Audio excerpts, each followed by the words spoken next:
The power plants are silent. The grid collapsed 3 weeks ago. Your phone died on day 2, right after you took that last selfie with the burning skyline. Now you're sitting in the dark, clutching a hand crank radio you found in someone's abandoned bunker, except the crank broke off when you tried to wind it. You need electricity, not for TikTok, for survival. Time to build a battery from literal garbage. Start by rating what's left. Hardware stores, garages, or that sketchy neighbor's shed you were always curious about. You need copper.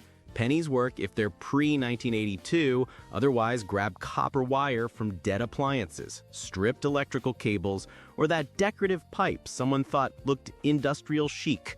For your zinc, you're hunting down galvanized nails, washers, or the casing from old batteries you can crack open. Just try not to poison yourself. Too much to ask. Now, the Electrolyte. This is the spicy juice that makes electrons dance. Forget buying battery acid, you're making it from whatever burns your tongue. Lemon juice? Perfect, if citrus trees somehow survive the fallout.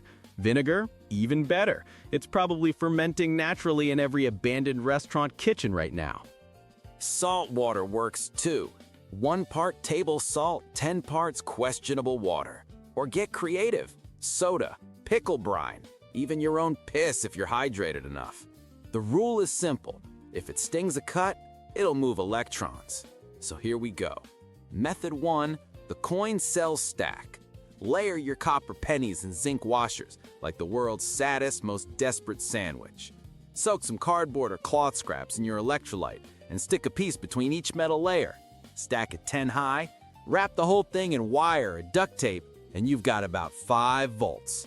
That's enough to power a single LED, or just make you feel accomplished for a few minutes before you die.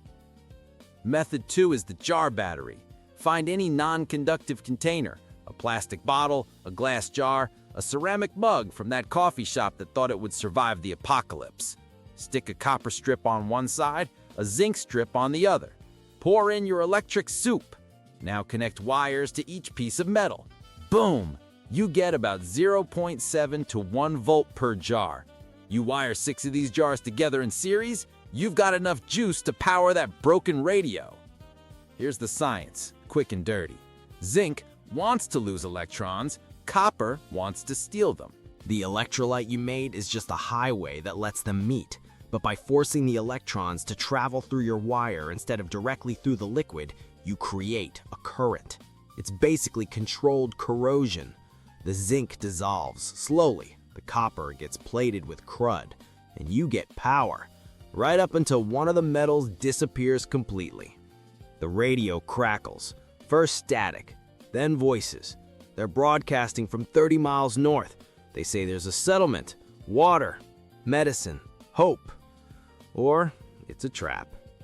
Either way, you did it. You build power from trash and spite. The battery won't last forever. Nothing does anymore. But it'll last long enough. Welcome to the new world, where survival runs on scavenged metal and kitchen chemistry.